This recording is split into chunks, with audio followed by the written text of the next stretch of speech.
matahari, secerah sang pelangi. Sambutlah kami, sang pengubah negeri. Guru penggerak pasti, berbagi dan mengabdi. Religi dan mandiri, solusi untuk negeri. Bergerak cerdaskan bangsa, gotong royong dalam satu irama. Merdeka belajar siswa, cerdas dan berkarakter Pancasila.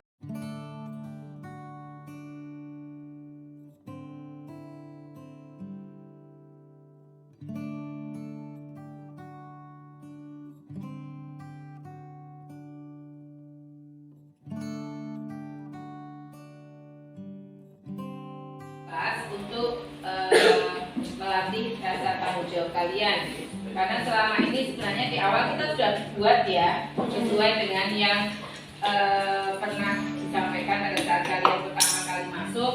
Kita membuat kesepakatan kelas, sudah ada tentang seragam, ada tentang pemanfaatan HP, betul ya, ada apa lagi yang sudah beritahu tanda tangan ini?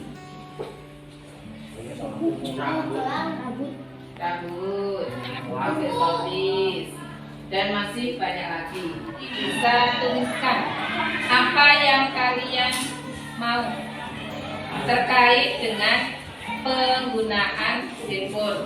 Satu, ya. Yang kedua, terkait tentang kebersihan kelas. Yang ketiga, terkait tentang belajar. Ada PR, ya seharusnya kan yang benar dikerjakan di rumah. Ada tugas dibuat sesuai waktu yang ditentukan. Nah, kita akan buat keyakinan kelas, harapan kamu itu seperti apa. Kemudian nanti kita ambil yang menjadi kesepakatan bersama berupa keyakinan kelas, rasa tanggung jawab, rasa menghargai orang lain. Kita akan membuat keyakinan kelas. Yang pertama tentang handphone, yang kedua tentang kebersihan. Ya, tentang kebersihan, kalian bisa tuliskan keyakinan kelas kalian, misalnya rajin membersihkan kelas untuk kenyamanan. Kalian bisa tuliskan. Kemudian yang ketiga tentang belajar, harus seperti apa? Misalnya bersemangat, mengerjakan tugas tepat waktu, bertanggung jawab pada tugas yang diberikan. Boleh dituliskan apa saja. Kalau nanti sudah selesai, akan kita rangkum. Kemudian Bida akan meminta salah satu dari kalian membuatkan flyer, membuatkan poster. Nanti kalau bisa dicetak, kita cetak dengan MRT, kita pasang di kelas. Selalu semangat belajar. Nah, kalau mengerjakan tugas tepat waktu sehingga tidak membebani untuk tugas kelas. Kamu tulis aja di sini. Yes, karena kan dapatnya 2.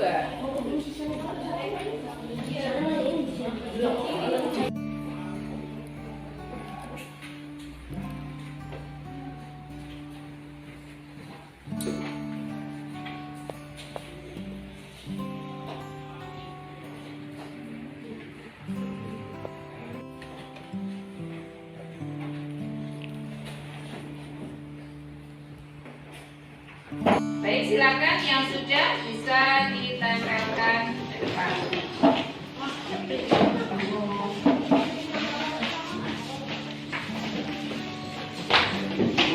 Nopo nggak apa-apa, nopo sedikit.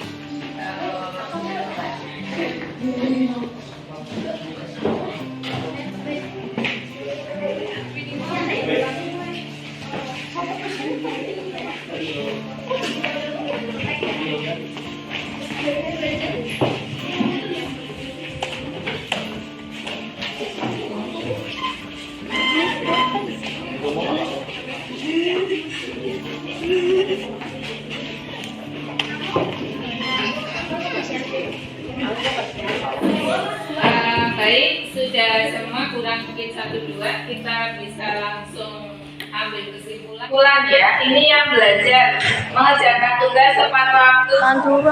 Saya akan bertanggung jawab mengerjakan PR tepat waktu. Mantap. Belajar jangan pasitan dan tugas sekolah. Belajar setiap hari. Mengerjakan tugas tepat waktu. Oke.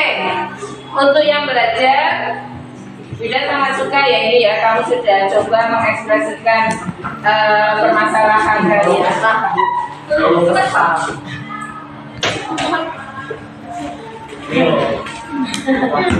Baik, terima kasih untuk semua yang kamu sudah coba mengekspresikan diri. Wida ambil kesimpulan bahwa untuk belajar ini apa bisa dituliskan untuk nanti dibuatkan keyakinan kelas.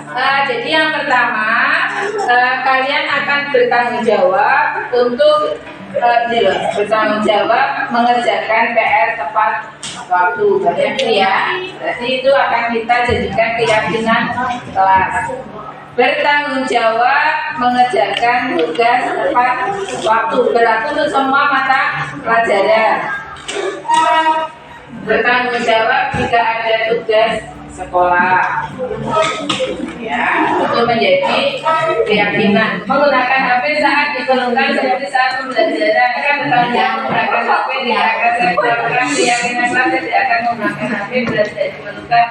Kalian nanti bisa jadi pelopor. Sudah dicoba di kelas 8B kelihatannya, apa 8B yang tidak terapkan ke kalian sudah coba diterapkan di kelas 8B. Jadi ini sudah ada 3 kelas, ini sedang akan dicoba di kelas 7E. Harapannya itu menyeluruh sehingga masih diperbolehkan membawa HP. Itu Mbak sama Mas. Jadi malah kamu itu jadi pelopor. Maka harapannya Wida, kalian yang pertama ini bisa menjadi contoh untuk kakak-kakak kelasmu yang lain. Keyakinan kelasnya bertanggung jawab dalam penggunaan Android. Berarti yang ketiga Mas Ahmad tentang kebersihan kelas, bertanggung jawab tentang kebersihan secara menyeluruh. Wes ya, itu kita sudah punya 3 keyakinan kelas.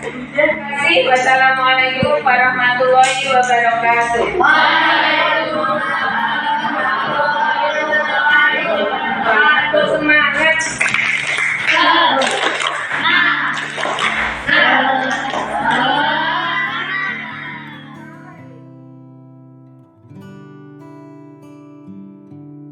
Assalamualaikum warahmatullahi wabarakatuh.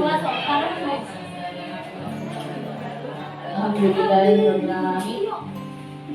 Terima kasih kepada Bapak Ibu yang sudah hadir dalam pertemuan MGMP pada hari ini.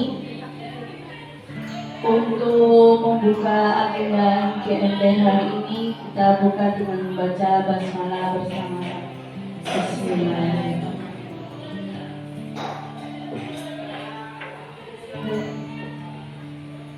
Selanjutnya, sambutan oleh Ibu Ketua MGMP, Ibu Laksandi, dipersilakan.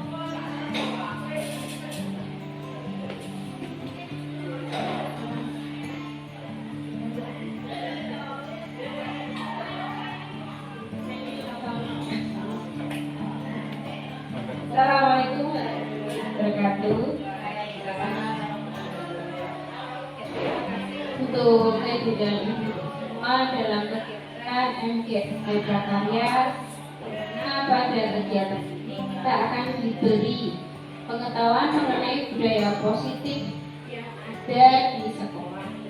Ini akan dibawakan oleh Bu Ida, di mana ini merupakan tugas dari program beliau dalam pelatihan calon guru penggerak, dan dukung apa yang sudah dilakukan demi dan kesuksesan dalam mengerjakan tugas. Dan adapun untuk program-program kegiatan akan dilakukan oleh MGMP selanjutnya bisa kita kuatkan lagi dalam implementasi kurikulum merdeka. Bukan berarti tidak boleh membuat ekoprint kan begitu. Tapi ada hal-hal yang sekiranya urgent atau penting bisa kita berikan dalam MPP, seperti halnya kita akan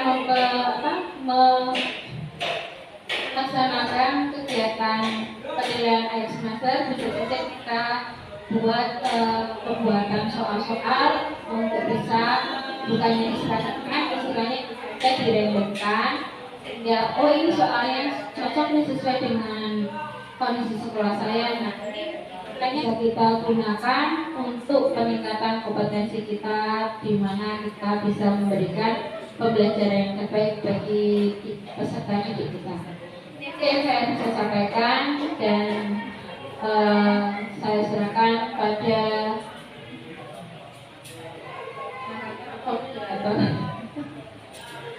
saya serahkan pada Bu Ika.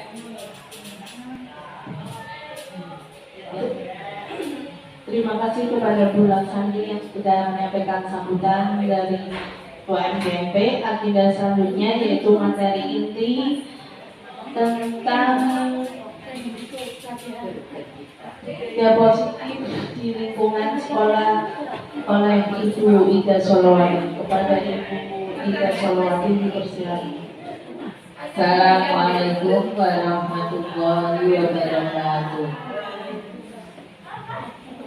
Yang terhormat Ibu Ketua MGMP Prakarya Kota Pekalongan, yang terhormat dan kami hormati Bapak Ibu semuanya anggota MGMP Prakarya Kota Pekalongan. Terima kasih atas kehadirannya pada kegiatan MGMP kali ini. Kami mohon izin untuk berbagi kepada Bapak dan Ibu semuanya terkait dengan materi guru penggerak yang saya peroleh. Mengikuti pendidikan guru penggerak itu ternyata luar biasa Bapak dan Ibu. Banyak ilmu yang saya peroleh, terutama adalah ilmu tentang bagaimana kita menghadapi peserta didik, bagaimana cara yang tepat kita melayani pembelajaran di kelas, sikap seperti apa pembelajaran yang bagaimana yang seharusnya kita berikan. Bapak dan Ibu semuanya, selama 2 bulan saya mengikuti, ternyata itu refleksi diri saya, banyak sekali yang kita lakukan itu belum tepat Bapak dan Ibu saya, terutama saya sendiri. Mungkin Bapak dan Ibu pernah, atau kasusnya hanya di sekolah saya gitu. Ada nggak sih di sekolah Bapak dan Ibu ada anak yang tidak mengikuti pembelajaran kita dengan baik, tidak mengumpulkan tugas? Ada nggak di sekolahnya Bapak dan Ibu? Kalau di sekolah saya ada banyak. Siapa tahu di sekolah Bapak dan Ibu sudah semuanya terkondisikan dengan baik. Nah, tadi yang saya tanyakan di jawaban Bapak dan Ibu, oh banyak, itu sama Bapak dan Ibu. Kira-kira itu permasalahannya apa gitu? Pernah nggak Bapak dan Ibu mencari benang merahnya? Kok ada anakku nggak mengumpulkan tugas? Kok anakku tidak mengikuti pembelajaran dengan baik? Menurut Bapak dan Ibu, permasalahan anak itu di mana?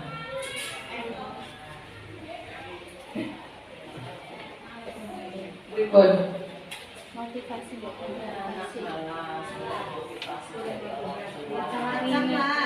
ada yang tidak bisa merasa tidak bersungguh, ada yang karena memang malas atau memang tidak suka sama gurunya.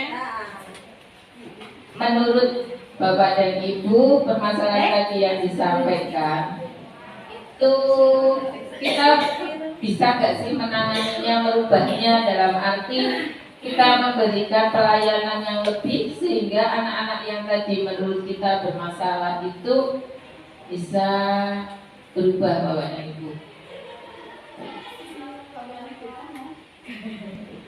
Itu pekerjaannya BKG. Baik, itu pekerjaannya BK. Betul Bapak dan Ibu. Tetapi permasalahan di kelas itu adalah permasalahan kita bersama. Anak tidak mau mengikuti pembelajaran dengan baik. Itu kalau ditarik benang merahnya dikarenakan kebutuhan anak yang tidak tercukupi. Menurut Bapak dan Ibu, kebutuhan manusia itu, dasar kebutuhan manusia itu apa saja, nggih? Dasar utamanya, sehingga kok Bapak dan Ibu menemui anak nakal, menemui anak tidak mengikuti pembelajaran dengan baik, malas-malasan. Ini Bapak dan Ibu, kebutuhan dasar manusia itu ada 5. Yang pertama, kebutuhan bertahan hidup. Yang kedua, kebutuhan akan kasih sayang. Bisa jadi murid kita yang males-malesan itu mencari perhatian kita Bapak dan Ibu. Karena mungkin di rumahnya itu dicuekin saja, tidak dapat perhatian. Maka di sekolah ada sosok guru yang lain, ada sosok orang tua yang lain, mereka mencoba mencari perhatian. Nah, ini sebenarnya tidak terlalu sulit kalau kita menyadari bahwa apa sih kebutuhan dasar anak ini sehingga anak ini bermasalah. Yang kedua, kebutuhan akan penguasaan. Kadang ada yang jahil, senang nakali temannya, dia merasa ini berkuasa. Itu salah satu kebutuhan dasar. Ada kebutuhan akan penguasaan. Yang ketiga, kebutuhan akan kesenangan. Senang nek weruh ibu gurunya itu jengkel.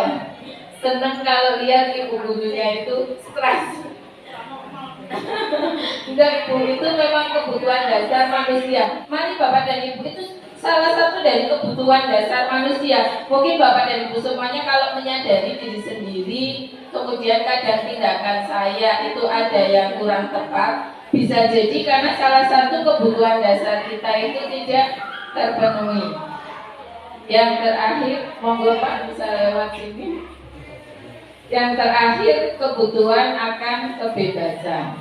Nah, dari 5 kebutuhan dasar inilah kenapa kemudian timbul permasalahan anak didik kita yang tidak mengikuti pembelajaran dengan baik. Itu bukan tugas BK Bapak dan Ibu, semua itu adalah tugas kita. Tugas guru juga, tugas guru mapel juga, apalagi guru mapelnya termasuk menjadi wali kelas. Nah, itu tugas kita Bapak dan Ibu. Terus cara mengatasinya bagaimana? Cara mengatasinya ada beberapa cara Bapak dan Ibu tanggapannya, sehingga mungkin harapan kita perubahan pada anak didik kita itu bisa maksimal. Ini saya ada 3 pertanyaan. Bapak dan Ibu, kalau ada siswa yang tadi bermasalah itu yang dilakukan apa? Menghukum? Tidak, kata Bu Nur Aini tidak. Kenapa Bu ya biasanya? Hari ini nggak mengumpulkan tugas nih Bu, siswanya. Padahal sudah deadline, waktunya harus dikumpulkan hari ini. Apa yang dilakukan oleh Bu Nur Aini? Kumpulkan latar belakangnya dia mengumpulkan itu apa kan, sakit, kurang dukungan uang seperti itu. Oke, sudah oke ya Bu ya, kita sudah menanganinya. Tidak kita hukum, tapi kita tanyakan. Kemudian anak otomatis berubah nggak itu Bu? Oh ya benar, saya nggak mengumpulkan, besok saya kumpulkan. Kemudian langsung mengumpulkan, Tidak. Tidak langsung mengumpul. Terus apa yang kita lakukan, Bu? Sabar lagi nih, Bu. Memberikan solusi. Kemudian dengan kita memberikan solusi, anak berubah, Bu, mengumpulkan. Lambat laun ada yang minta waktu lebih lama. Oke. Sangat luar biasa ya Bu Nur Aini dalam menangani putra putrinya. Sudah oke, hebat. Kita kasih aplaus, ini luar biasa. Nah, sudah melaksanakan budaya positif Bu Nur Aini. Iya, Bu Nur Aini sudah memperhatikan bahwa anak ini memiliki kebutuhan dasar. Mungkin minta diperhatikan tadi, dia nggak mengumpulkan tugas, minta Bu Nur Aini, kenapa tolir Mas? Kalau nggak mengumpulkan tugas, Bu Nur Aini sudah melaksanakan budaya positif di sini. Tapi Bapak dan Ibu, pernahkah Bapak dan Ibu melakukan menghukum anak dapat mendisiplinkan anak? Ada tidak ini dalam, setuju tidak ada pernyataan seperti ini? Hukuman dapat mendisiplinkan anak. Nah, Bapak dan Ibu, ini ada 3 pertanyaan. Coba ya, setuju atau tidak setuju ini. Yang pertama, hukuman dapat mendisiplinkan anak. Setuju Bu Santi? Tidak setuju. Tapi kenyataan yang kita lihat biasanya di sekitar kita, terutama bukan dari BK ini biasanya ya, seperti kita juga kadang tidak tahan juga dengan tindakan yang dilakukan anak apabila melanggar peraturan. Kadang kita lakukan hukuman, benar nggak sih? Tidak ya? Kadang kita silakan nak, kamu datang terlambat membersihkan ruang ini. Pernah tidak seperti itu Bapak dan Ibu? Tidak pernah. Pernah, saya pernah, karena ini pernah saya lakukan. Niat saya kan untuk mendisiplinkan anak. Anak datang terlambat, karena datang terlambat. Terus apa yang kita lakukan kalau kita menghadapi anak yang datang terlambat? Mau kita biarkan? Biasanya yang kita lakukan ya, silakan bersihkan ruang ini, misalnya nyapu ruang perpus, atau ada suatu tindakan yang lain yang berhubungan dengan istilahnya cenderung ke hukuman, benar tidak? Tapi kan pastinya niatan kita untuk mendisiplinkan anak, bukan hanya sekedar anak salah kita beri tugas, tidak ya? Pasti tujuan kita untuk mendisiplinkan anak. Tapi betul itu tidak setuju ya. Meskipun kita bilang tidak setuju, pada kenyataannya kadang kita masih melaksanakannya. Yang kedua, pemberian hukuman dengan hal positif seperti membaca atau membersihkan halaman sekolah dapat meningkatkan disiplin anak. Setuju tidak Bapak dan Ibu? Tidak setuju juga ya. Tapi meskipun kadang kita melakukannya, betul tidak?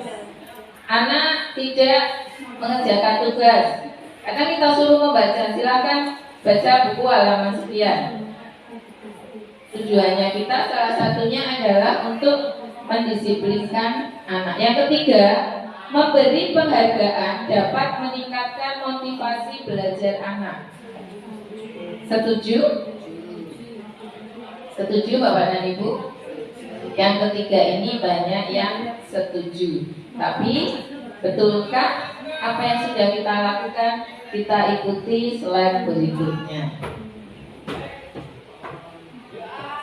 Bapak dan Ibu semuanya, tadi melanjutkan pertanyaan 3 tadi, yang ingin saya sampaikan bahwa kita dalam melakukan suatu tindakan tanpa sadar, kadang kita itu ingin mengontrol orang lain, ingin mengontrol anak didik kita. Seperti di sini ada stimulus respon. Kita mencoba mengubah orang agar berpandangan sama dengan kita. Benar nggak sih Bapak dan Ibu, saat kita ada anak yang misalnya tidak sesuai dengan kita, itu pasti ada dalam diri kita itu ingin mengubah pandangan orang itu sama dengan kita. Seharusnya kita itu berusaha memahami pandangan orang lain tentang dunia.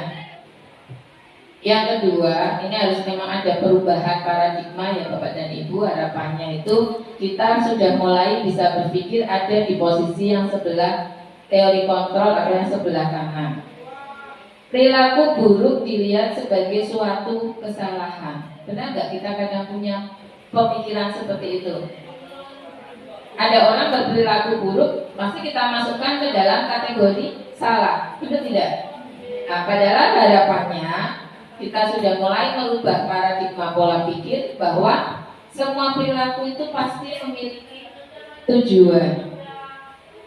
Itu yang coba akan kita ubah mindset kita ya Bapak dan Ibu, sehingga nanti harapannya kalau mindset kita sudah berubah, tidak hanya berpikir yang negatif, maka akan timbul budaya positif di kelas kita maupun di sekolah kita.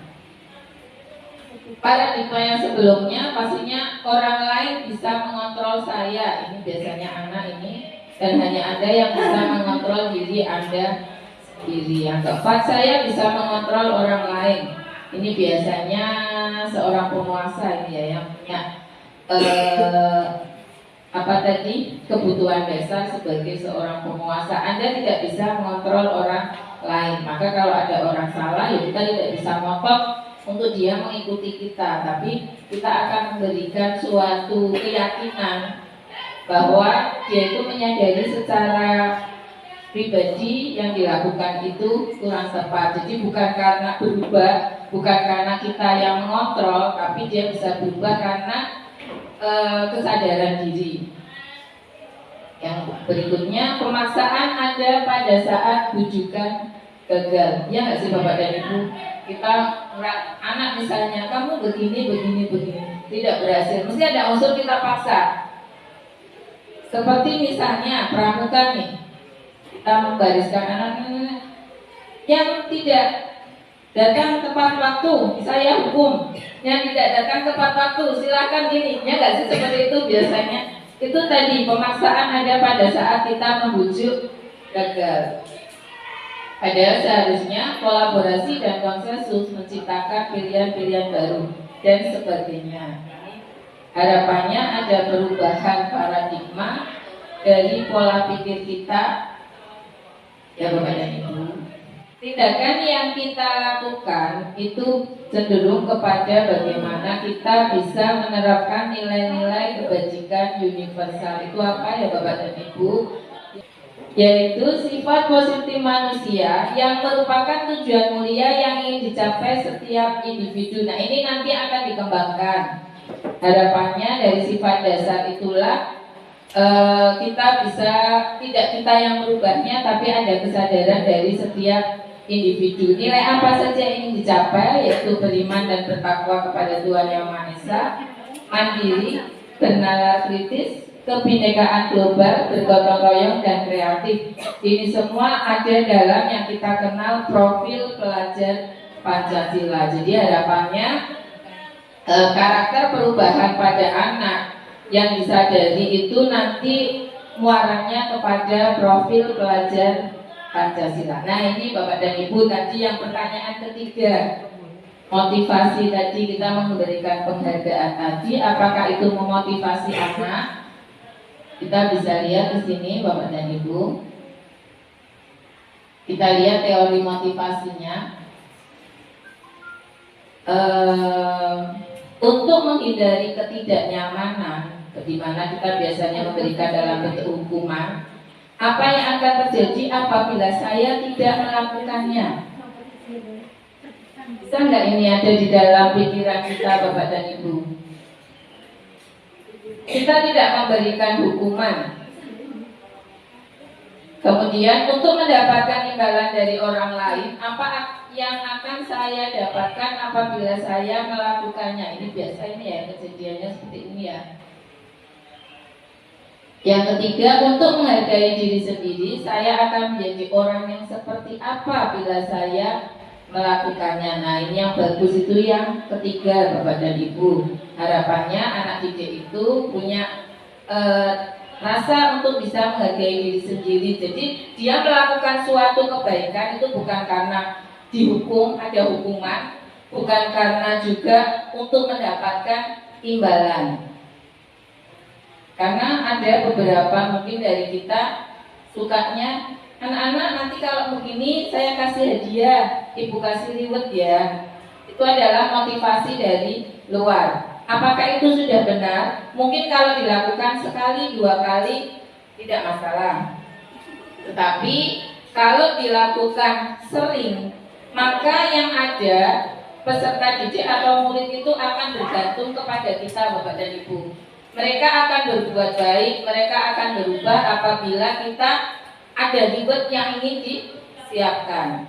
Itu motivasi eksternal. Yang bagus yang ketiga, yaitu menghargai diri sendiri. Disinilah tujuan disiplin positif. Nah, kita kembali muara tadi yang dijelaskan dari awal itu sebenarnya kembali kepada kata merdeka menurut Ki Hajar Dewantoro.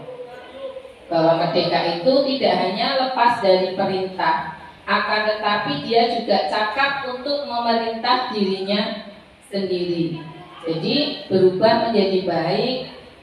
Proses pembelajaran bukan karena Bu Guru, bukan karena Pak Guru, tetapi karena memang kesadaran dari diri sendiri. Inilah yang diartikan kata merdeka. Jadi, tadi yang nomor 3, yang Bapak Ibu semua setuju tadi, ya, penghargaan itu bisa memberikan motivasi. Mari kita pelajari menurut pendapat seorang pakar, Alfie Kohn, dari tulisannya tahun 93, bahwa penghargaan itu berlaku sama dengan hukuman.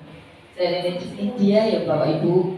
Nanti coba kita selami. Ini tadi menjadi pembahasan ekstra luar biasa juga di sekolah saya. Setelah saya kemarin presentasi ini, banyak komplain, terutama ibu-ibu yang seperti kita, lahiran zaman dulu, ya, kita katanya begini, kalau di kelas itu saya memotivasi anak, misalnya ada anak yang nilainya bagus, kemudian kita, wah, Bu Rita luar biasa ini, nilainya bagus.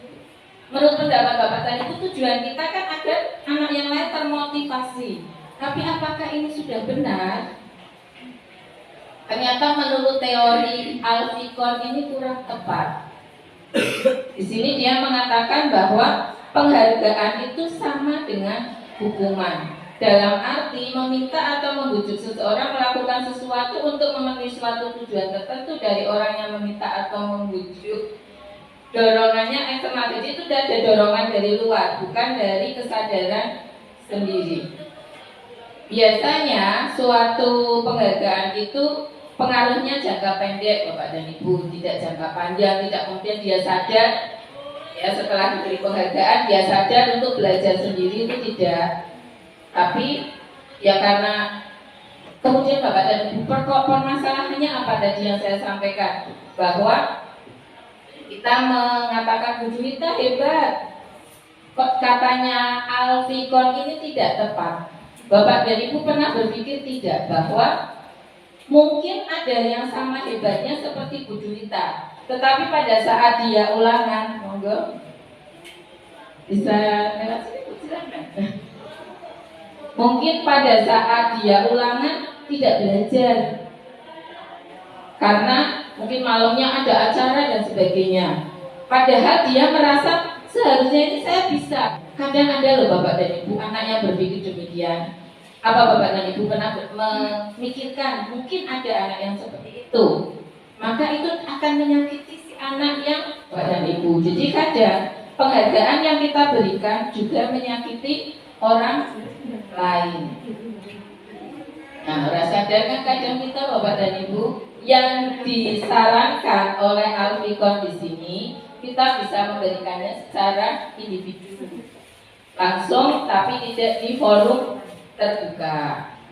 Ya, misalnya itu diberikan, biarlah yang memberikan itu peserta didiknya. Jadi, wah luar biasa ya Bu, itu keluar dari peserta didiknya, bukan dari kita. Kalau kita akan memberikan reward penghargaan mungkin dalam bentuk pujian dan sebagainya, kita bisa face to face langsung. Wah Mbak kamu luar biasa, tapi tidak di forum terbuka. Karena seperti tadi, bisa jadi ada salah satu dari siswa itu tersakiti oleh ujian yang kita berikan kepada salah satu peserta didik kita. Itu harapannya budaya positif itu bisa kita kembangkan sehingga peserta didik kita itu bisa sukses semua, Bapak dan Ibu. Tidak ada yang tertinggal hanya karena sikap kecil kita yang kita itu tidak sadar kita melakukannya. Nah, di sini juga artikon penghargaan itu menghukum, penghargaan itu mengurangi ketepatan, penghargaan itu tidak efektif, penghargaan itu bisa merusak hubungan. Penghargaan mematikan kreativitas. Kita kan bisa mematikan kreativitas anak yang satu tadi, Bapak dan Ibu. Anak yang kudune dia bisa, tapi kita menguji, mungkin anak ini pengennya juga tipenya dia butuh untuk diperhatikan, Ibu, seperti itu. Jadi kadang tindakan kita perlu hati-hati, Bapak dan Ibu, untuk juga melihat psikologi kelas kita yang pastinya bermacam-macam. Ini Bapak dan Ibu, saya ada sedikit pernyataan, monggo. Mungkin Bapak dan Ibu kadang melakukan sesuatu itu bentuknya hukuman, apa konsekuensi, apa sih hukuman, apa konsekuensi, Bapak dan Ibu? Apa sih? Ada anak berbuat tidak tepat atau menyalahi aturan, mungkin kita akan melakukan suatu hal untuk anak itu mengejarkan sesuatu. Itu bisa kita mengkategorikan dalam bentuk hukuman. Padahal kalau hukuman ini adalah suatu yang dilakukan yang bisa membuat anak itu banyak perasaan tidak enak, Bapak dan Ibu. Tapi kalau dalam bentuk konsekuensi, ini masih diperbolehkan. Bukan artinya kita membebaskan bocah salah berarti dibebaskan Pak Bu Ida. Bukan. Kita bisa memberikan dalam bentuk konsekuensi. Nah, ini perbedaannya apa ini? Antara hukuman dan konsekuensi. Konsekuensi itu tanggung jawab. Ada lagi? Bedanya apa ini?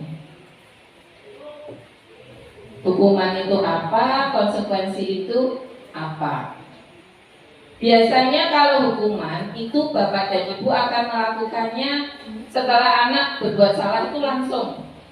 Mas, kamu itu misalnya terlambat masuk kelas. Kamu terlambat masuk kelas. Nanti silakan pulang sekolah langsung kebersihan ya, bersihkan kelasnya. Itu hukuman Bapak dan Ibu.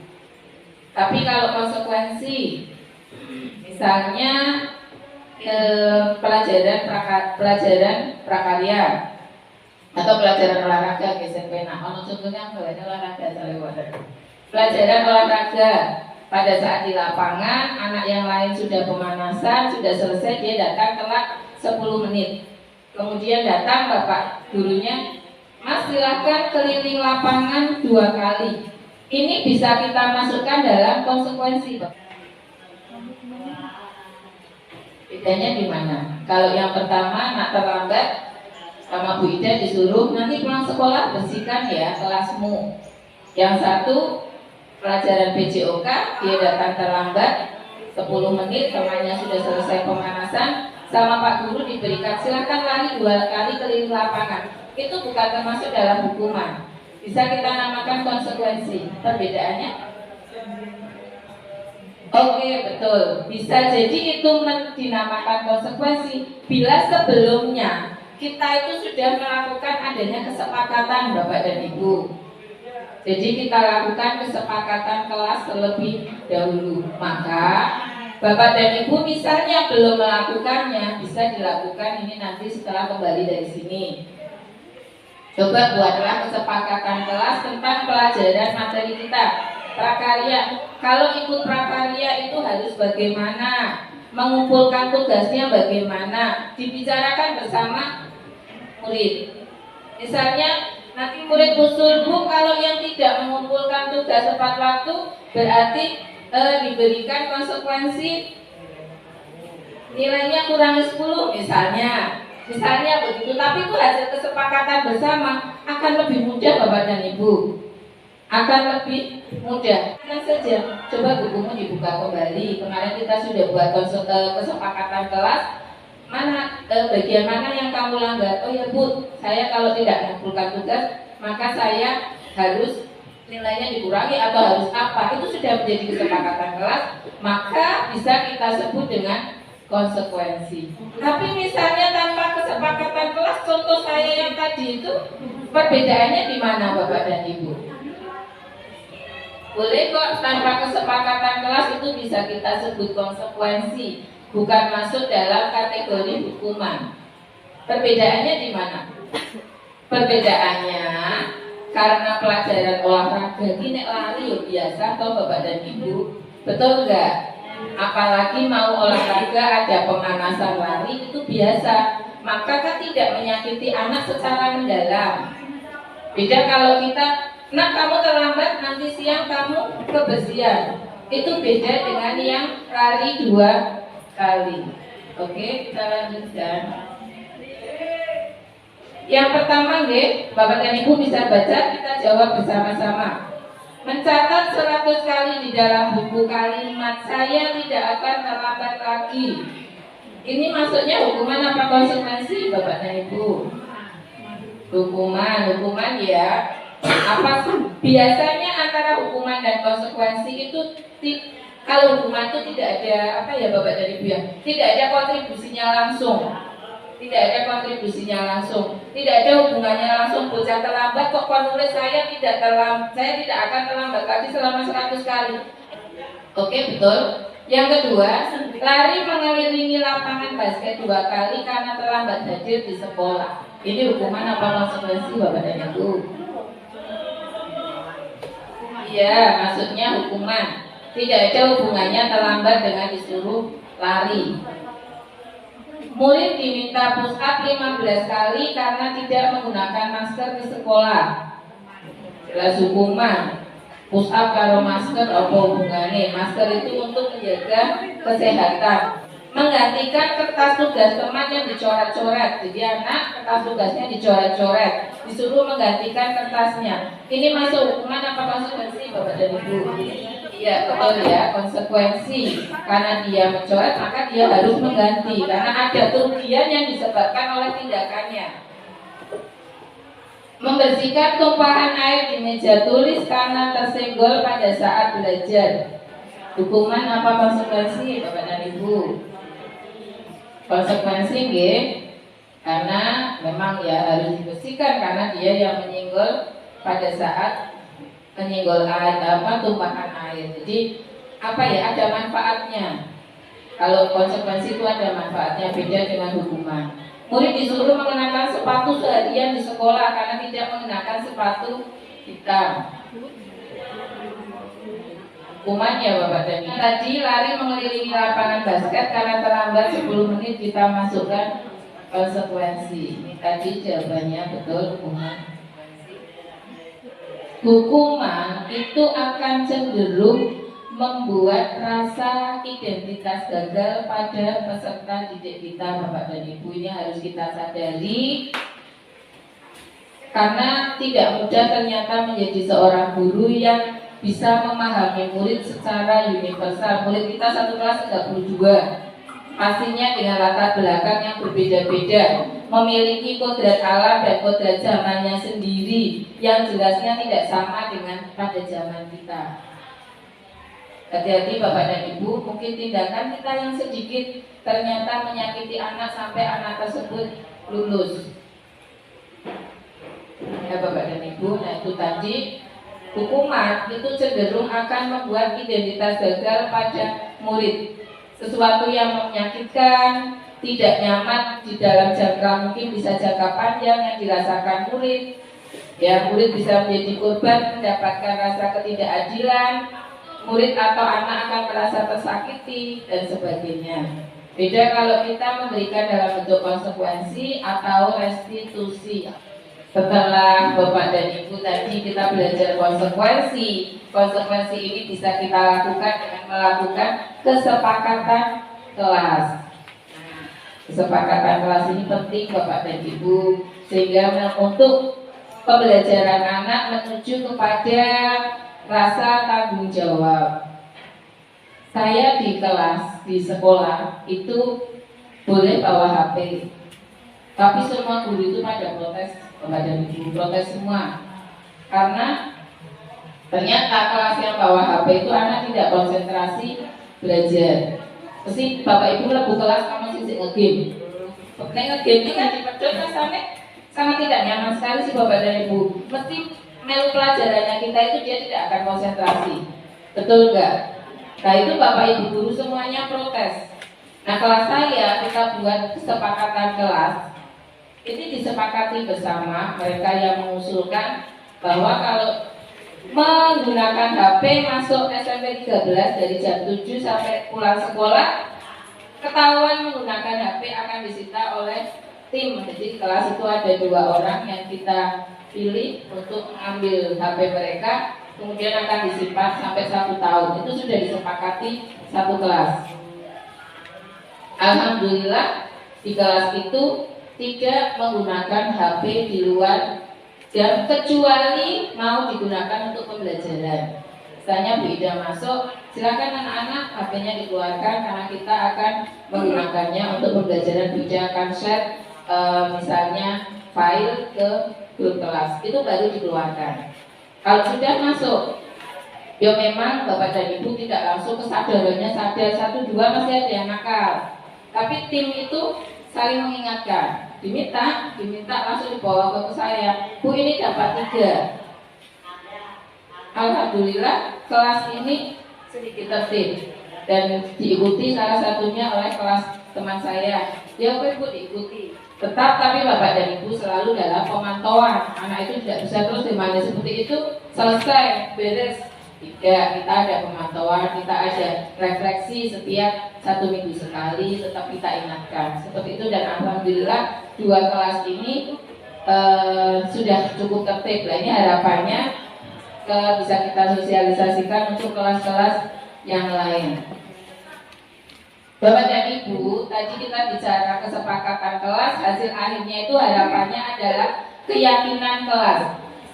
Pertanyaan saya, mengapa tidak peraturan saja Bapak dan Ibu, mengapa harus keyakinan kelas? Apa sih itu keyakinan kelas?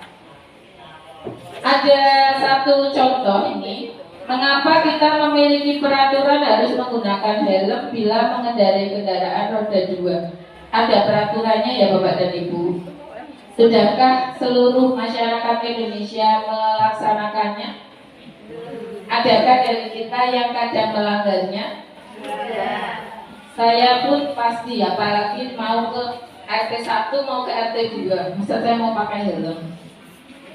Ya enggak Bapak dan Ibu? Itu namanya saya melanggar peraturan. Karena itu dalam bentuk peraturan, belum keyakinan. Saya belum meyakini bahwa menggunakan helm itu wajib. Meskipun jarak dekat, kalau saya kesenggol motor, tabrak motor, kalau saya pakai helm kan lebih aman.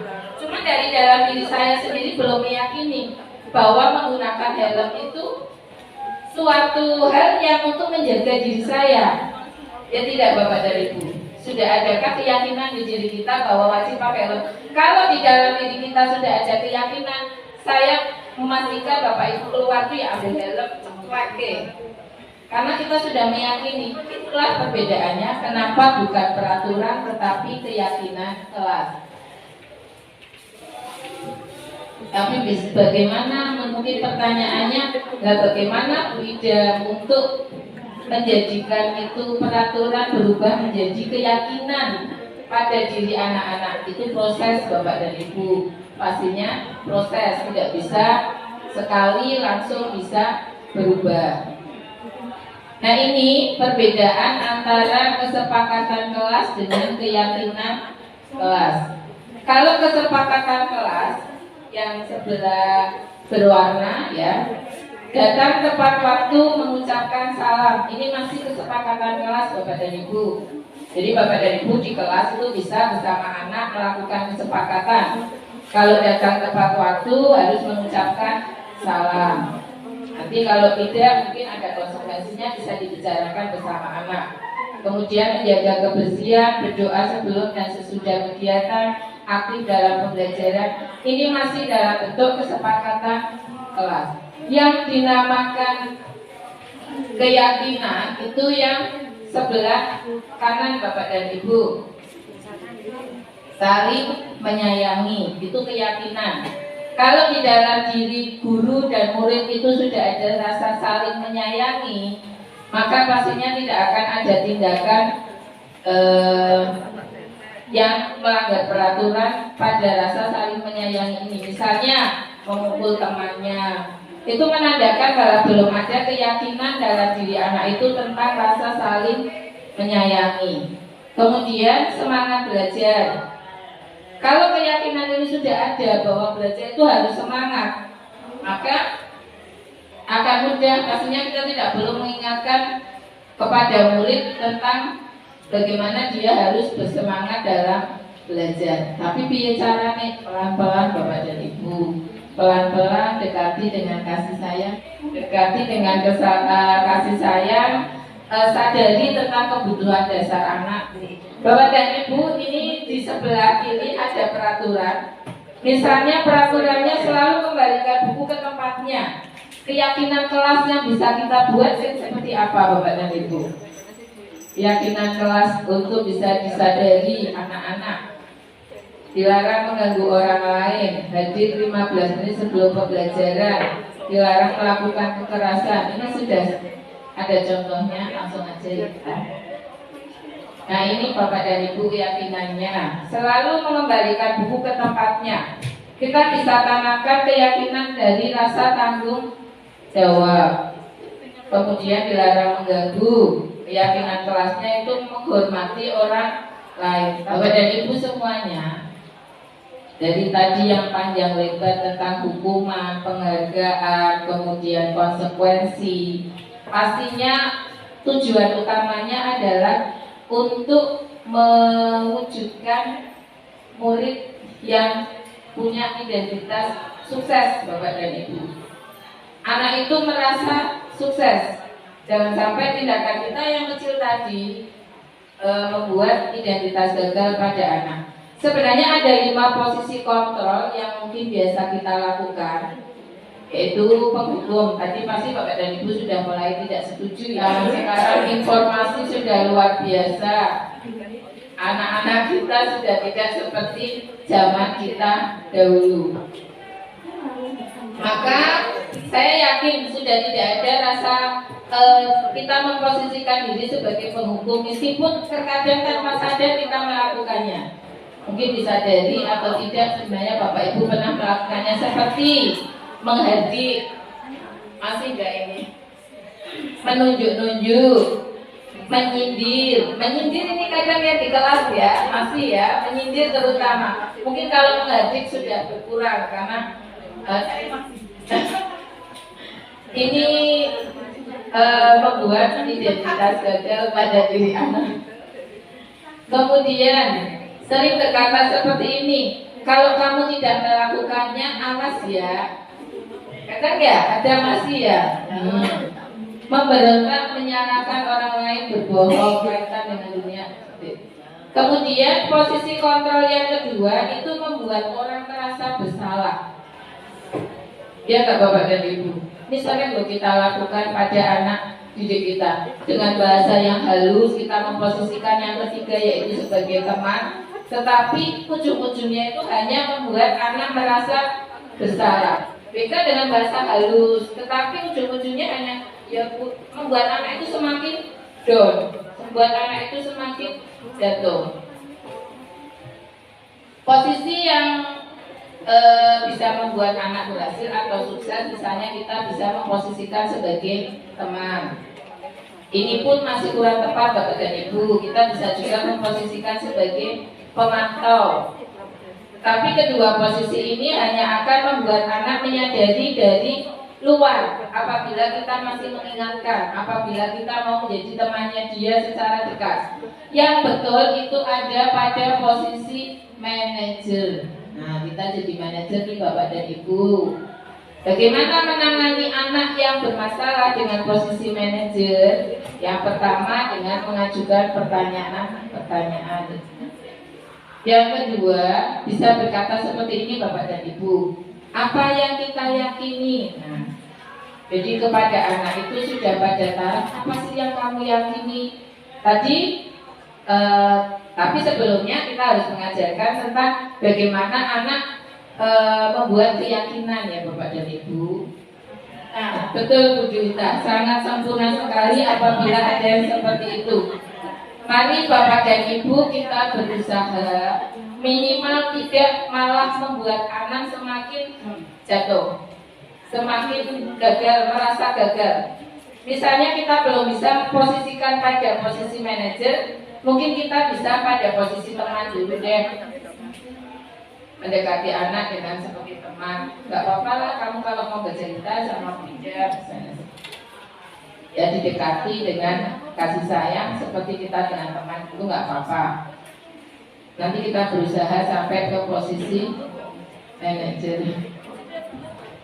Nah kadang kita mengatakan seperti Bapak ini Bapak dan Ibu, saya kecewa, Ibu kecewa sekali loh dengan yang kamu lakukan. Ini hanya akan membuat anak merasa bersalah. Lebih saja lagi nih Bapak dan Ibu, kamu tidak pernah benar melakukannya. Mesti yang kamu lakukan itu selalu salah. Itu kata kita ini posisi penghukum ini Bapak dan Ibu. Teman bisa seperti ini, ayolah lakukan demi Ibu atau Bapak. Nah kalau manajernya seperti ini Bapak dan Ibu, bagaimana kamu bisa menyelesaikan masalah ini? Misalnya anak bermasalah, bagaimana kamu bisa menyelesaikan masalah ini? Tapi mari Bapak dan Ibu kita bergerak. Saya yakin sekarang posisi kita itu biasa pada posisi teman atau posisi pemantau. Dan kadang kita masih memberikan konsekuensi atau hadiah. Mari bersama-sama kita bergerak, berubah, menempatkan diri sebagai posisi manajer dan memperbaiki yang masih kurang dapat kita lakukan. Ini Bapak dan Ibu, asik lagi nih kalau kita mau ke segitiga restitusi. Ini Bapak dan Ibu, tahapan kita menangani anak secara tepat agar anak mendapatkan identitas sukses. Yang pertama, menstabilkan identitas. Sekarang saya mau tanya, Bapak dan Ibu kalau menghadapi anak yang bermasalah itu mulainya seperti apa? Tadi Bu Nuraini sudah ditanya sama Bu Nuraini, gimana tadi Bu? Kenapa kamu tidak mengerjakan tugas? Kemudian Bu, saya tidak mengerjakan tugas karena kemarin saya tidak berangkat. Penanganannya bagaimana Bu? Terus mau mengumpulkan kapan? Terus Bu, anaknya minta waktu. Tindakan yang kita lakukan apakah selama ini kita sudah pernah ya ini Bapak dan Ibu ya sudah pernah mencoba. Berapa persen keberhasilannya? Berapa persen Bapak dan Ibu kita menangani anak dengan cara seperti itu? Anak yang tidak mengumpulkan tugas, berapa persen keberhasilannya? 80%, 75% anak mengumpulkan tugas. Anak-anak yang tidak mengumpulkan tugas ini hanya dengan kita bilang mendekatkan diri kita, berarti ini posisi Bu Nuraini itu sebagai teman. Masih bagus Bu, nggak apa-apa ini, tidak menghukum, tidak membuat anak merasa bersalah, tetapi memposisikan sebagai teman. Kenapa kamu tidak mengumpulkan tugas? Itu langkah yang benar menurut ini ya Bapak dan Ibu. Nanti memang akan banyak sekali perdebatan karena pada kenyataannya itu di lapangan sangat variatif sekali. Yang pertama itu kita menstabilkan identitas anak terlebih dahulu.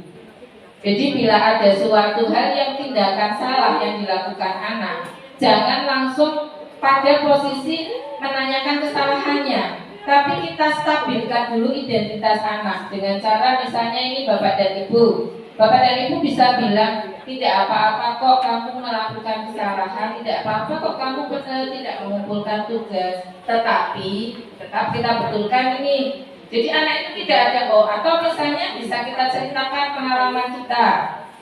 Misalnya datang terlambat, Bu Ida juga dulu kadang datang terlambat kok Mas, tapi pada saat itu memang malamnya itu Bu Ida mengerjakan ini. Jadi pengalaman kita pun bisa kita jadi anak datang terlambat itu sebenarnya juga tidak apa-apa. Tapi itu jadi anak nanti menyadari sendiri itu hal yang salah. Tetapi kita itu tidak langsung menjorke menurut Bapak dan Ibu. Kita buat anak itu punya rasa percaya diri dulu untuk mau cerita selanjutnya dengan kita. Kita stabilkan dulu identitasnya. Kamu bisa jadi kamu bukan orang satu-satunya kok yang pernah melakukan itu, misalnya. Gak apa-apa jadi anak. Tapi jadi dia sadar sendiri harapannya seperti itu. Posisi yang pertama kita stabilkan dulu identitasnya. Yang kedua, baru di sini kita validasi tindakan yang salah. Nah, Bapak dan Ibu baru di sini bisa kamu tentu punya alasan. Nah, di sini tadi Bu Nur Aini ya, yang kedua tadi yang Bu Nur Aini. Kenapa kamu tidak? Ini kan kita menanyakan alasannya ini. Nah, itu ada di posisi 2, Bu. Awalnya coba tetap kita boboknya artinya dulu, Bu. Kita buat anak itu tidak merasa down sekali bahwa karena sebenarnya itu anak melakukan kesalahan itu sudah tahu kok Bapak dan Ibu. Sudah sadar sebenarnya. Langkah ketiga, menanyakan keyakinan. Nah, ini tadi keyakinan yang sudah pernah kita ajarkan di awal, sudah pernah dibuat oleh anak-anak. Setelah Bapak Ibu memvalidasi kesalahan, menanyakan tentang kesalahannya, di sini bisa sebenarnya yang kamu lakukan itu apa sih ya Mila? Apa yang telah kamu yang telah kita sepakati tapi kamu langgar? Ya Bu, saya tidak bertanggung jawab. Seperti itu. Ya Bu, saya tidak bertanggung jawab dan saya tidak akan mengulanginya lagi.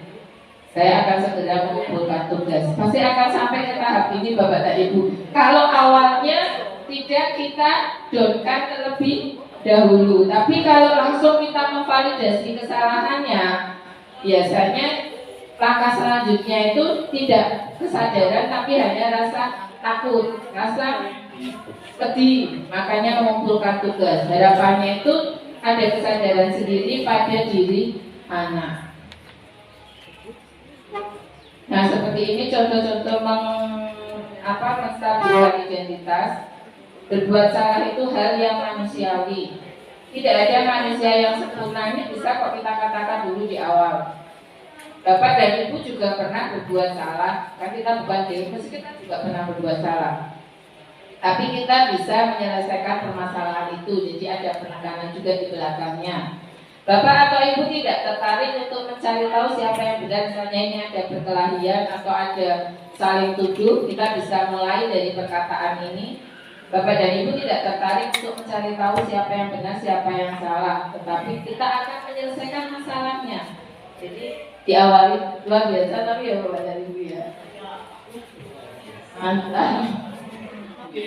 Tapi tidak ada hal yang tidak bisa. Mari dicoba, mari kita coba minimal tidak menjatuhkan anak. Tadi yang pertama itu Bapak dan Ibu itu yang mungkin sedikit-sedikit kita ubah, yang menyindir, yang masih menghardik anak sekarang itu gengsinya tinggi Bapak dan Ibu.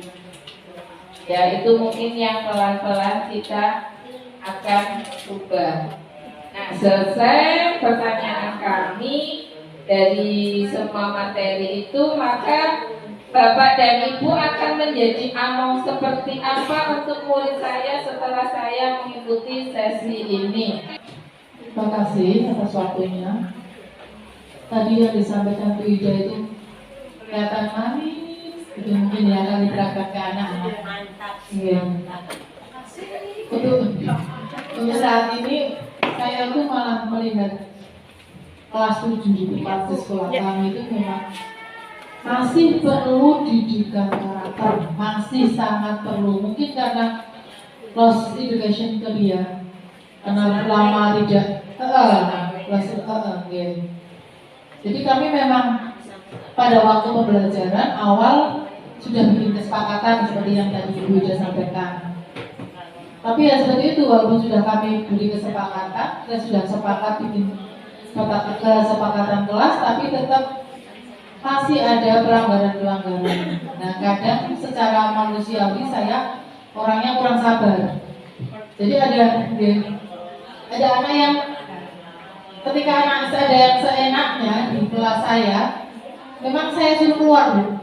Karena saya paling nggak suka kalau ada pada waktu saya memberikan materi, entah itu untuk diskusi ataupun ceramah, tidur di kelas itu kesannya malah tidak menghargai yang ada di depan. Jadi saya menyuruh perempuannya itu tidak dengan menghargai, tidak, cuma kalau mau tidur silahkan tidur di gazebo atau di luar, jangan di kelas, karena teman-teman paling tidak suka kalau melihat anak yang kurang bersemangat.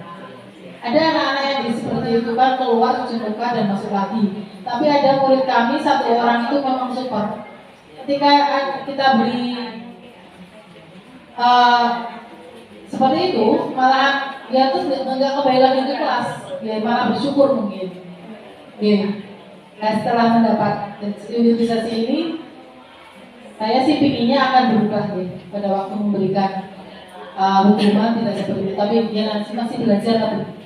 Sekali lagi saya akan, insya Allah akan belajar untuk lebih sabar menghadapi anak-anak, terutama yang kelas 7 ini, yang super menurut kami, super yang kelas 7 ini, berbeda dengan kelas 8 dan kelas 9 yang masih bisa kami handle dengan baik, seperti itu.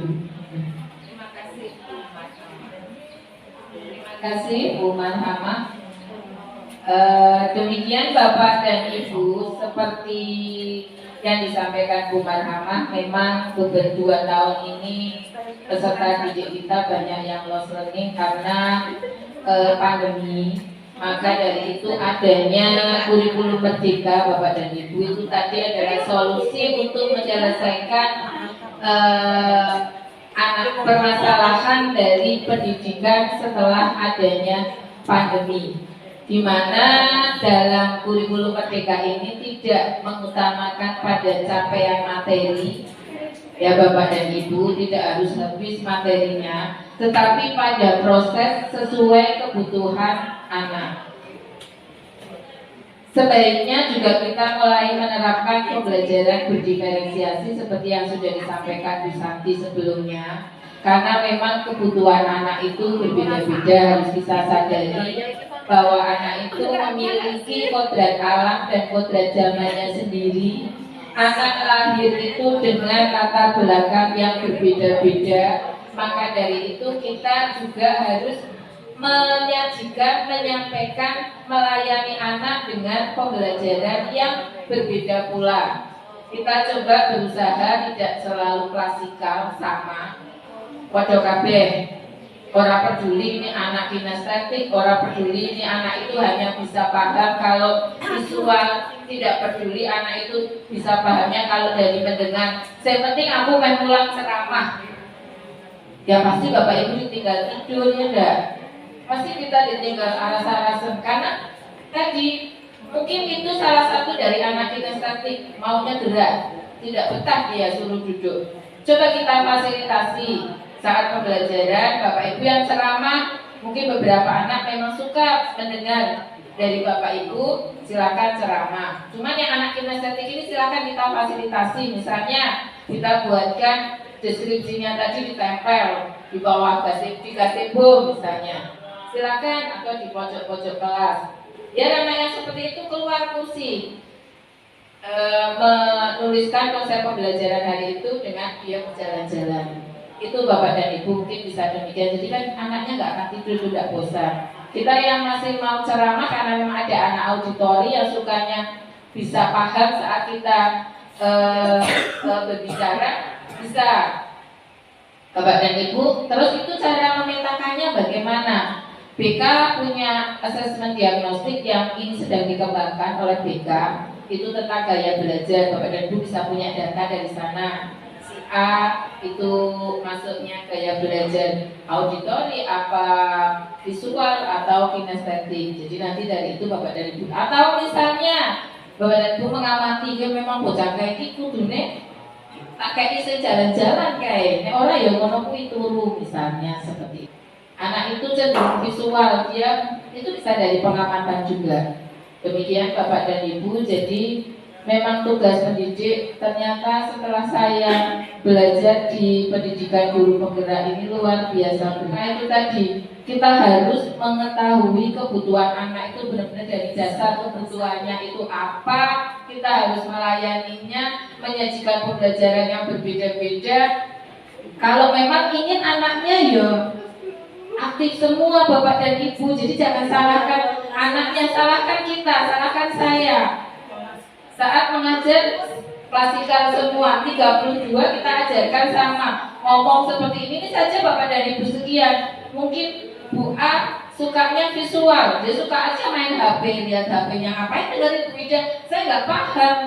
Dengan cara auditori Bu Ida yang ngomong saja, sudah saya tampilkan visual pun ternyata tidak, karena dia mungkin sistem belajarnya tidak usahlah saya dengar Bu Ida, tidak usahlah saya lihat visualnya, nanti Bu Ida kirim materinya, saya bisa belajar sendiri. Mungkin juga seperti itu, tidak bisa disalahkan, karena saya saat ini menyajikan materinya hanya satu, visual, bicara. Itu di kelas pun begitu Bapak dan Ibu, nggak boleh dikeluarkan Bu Marhama. Nggak suka dengan suaranya Bu Marhama, nggak suka. Bu Marhama sudah menyajikan visualnya cantik juga, saya nggak suka. Saya tuh harus keluar dari kursi. Saya mau jalan-jalan, saya bisanya itu nggak betah. Itu harus kita sadari Bapak dan Ibu. Harus bagaimana berikan pembelajaran sesuai kebutuhan anak. Oke bocah butuhe Bapak dan Ibu. Maunya apa? Kamu maunya apa? Aku mau belajar, aku nggak bisa belajar duduk. Karena karena kita tahu ya anak itu berdiri lari sana lari sini. Berarti itu mungkin anak kinestetik. Kasih yang dia tidak duduk Bu. Bu buat print aja tempel karena dia kan jalan-jalan. Carinya di sini ya Bu. Misalnya kita kasih.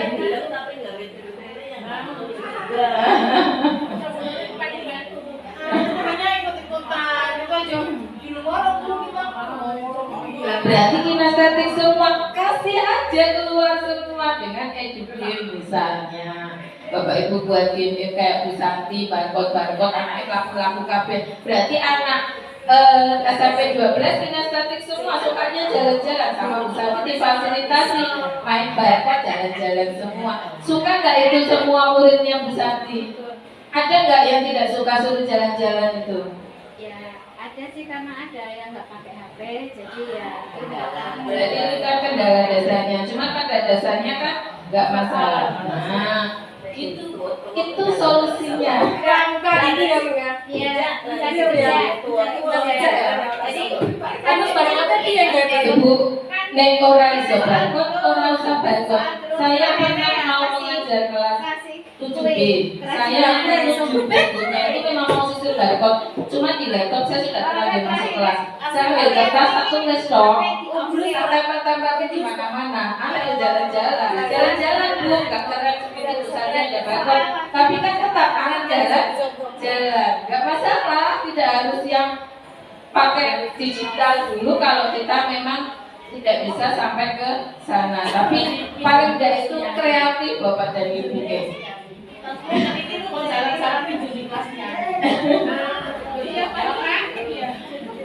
Karena mungkin sekolah saya kebetulan luas ya, luas banget sih.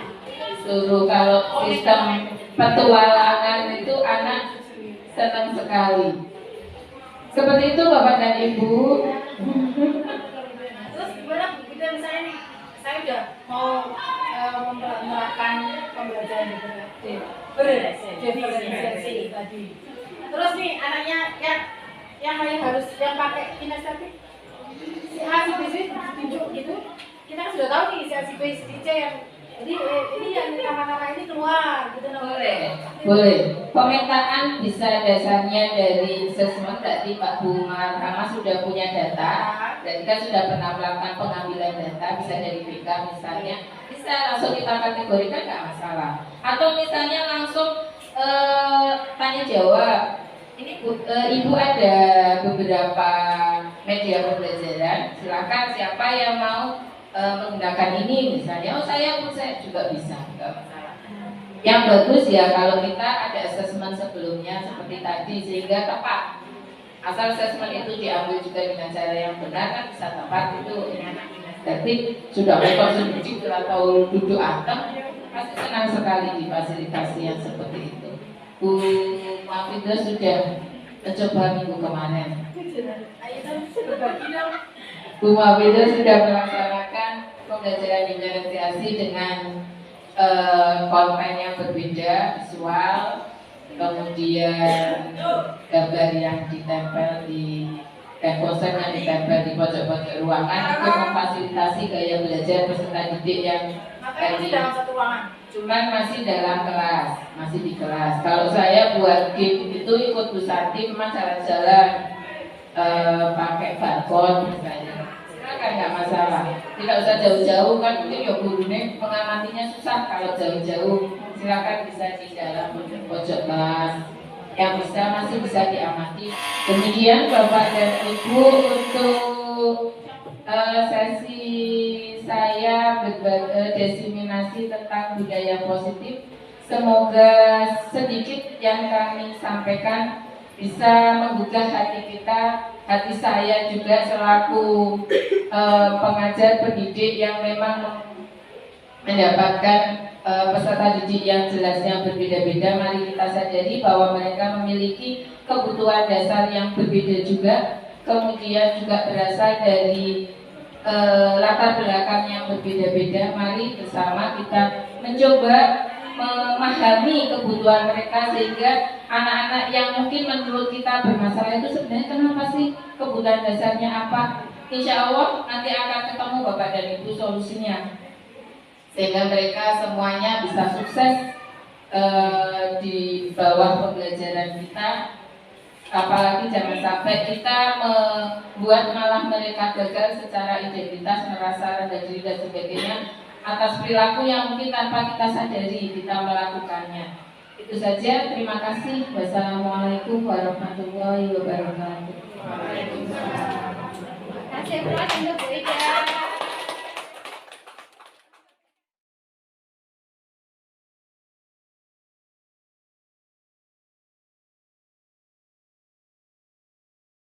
Hai teman-teman, Assalamualaikum warahmatullahi wabarakatuh. Perkenalkan, saya Fidel Amalia dari kelas 7D. Kemarin saya beserta Bu Ida dan teman-teman sekelas membuat kesepakatan tentang penggunaan handphone, tentang kebersihan, dan tentang belajar. Fungsi kesepakatan itu adalah kita menjadi bertanggung jawab karena meyakini kesepakatan yang telah dibuat kemarin, sehingga tidak ada rasa terbebani dan melaksanakan kesepakatan dan keyakinan dengan senang hati. Ayo teman-teman, kita bersama membuat kesepakatan agar kita lebih bertanggung jawab. Terima kasih. Assalamualaikum warahmatullahi wabarakatuh. Assalamualaikum warahmatullahi wabarakatuh. Hai teman-temanku sekalian, apa kabarnya hari ini? Perkenalkan, nama saya Muhammad Gapan Bernyarasi. Saya dari kelas 7D, absen 20. Saya kemarin dan teman-teman saya dan wali siswa saya atau wali kelas membicarakan tentang kesepakatan kelas. Kesepakatan kelas ini berlaku saat siswa-siswi bersekolah dari pagi sampai siang hari, yaitu tentang kesepakatan menggunakan handphone, belajar, seragam, dan kebersihan. Kesepakatan ini dibuat karena kemusyawaratan dari wali kelas dan siswa-siswi kelas 7D. Kesepakatan ini berguna untuk melatih tanggung jawab kita sebagai siswa-siswi SMP, karena kita harus menaati semua peraturan yang dibuat. Karena peraturan dibuat karena untuk terciptanya lingkungan yang aman dan tertib. Di kelas kita, membuat kesepakatan kelas adalah hal yang paling utama karena mendidik siswa-siswi kelas 7D sebagai teladan dan contoh bagi kelas lain. Kelas 7D harus bisa bertanggung jawab lagi dan siswa-siswinya harus bisa bertanggung jawab dengan kesepakatan yang dimusyawarahkan kemarin. Itu saja. Saya Muhammad Gapan Bernyarasi. Terima kasih. Wassalamualaikum warahmatullahi wabarakatuh. Selamat siang, saya temannya Bu Ida Solowati. Kemarin saya menerima diseminasi tentang budaya positif. Menurut saya itu sangat menarik, sebuah paradigma baru bagi kita, para pendidik, yang sebenarnya sudah lama. Hanya ini digali kembali dengan filosofi berarti yang luar biasa. Maka ini menjadi inspirasi bagi kita yang sebenarnya banyak budaya positif yang bisa kita lakukan di tengah-tengah kita berproses pembelajaran kepada siswa dan dengan teman-teman sejawat kita di sekolah. Luar biasa. Assalamualaikum warahmatullahi wabarakatuh. Terima kasih untuk Bu Ida Solowati yang sudah memberikan paparan mengenai budaya positif di sekolah. Budaya positif ini menjadi bagian yang tidak terpisahkan dalam refleksi filosofi pendidikan, yaitu Bapak Ki Hajar Dewantoro. Kita tahu bahwasanya untuk budaya positif ini sudah ada sejak dulu. Namun dalam perkembangan pada transformasi pendidikan kali ini, ada suatunya perubahan paradigma mengenai konsep disiplin positif dan motivasi yang mengembangkan guru untuk bisa turut andil untuk bisa mampu dalam mengelola kelas, mengelola siswanya, sehingga dalam mengembangkan budaya positif ini bisa berjalan dan sesuai dengan visi misi sekolah masing-masing. Dan dalam kerangkanya bisa menggapai profil pelajar Pancasila. Seperti kita ketahui, profil pelajar Pancasila dapat terbentuk dari lingkungan sekolah yang memiliki budaya positif, sehingga terwujud budaya positif ini memerlukan proses dan kolaborasi semua warga sekolah. Demikian yang bisa saya sampaikan. Untuk Bu Ida, semangat dan sukses selalu.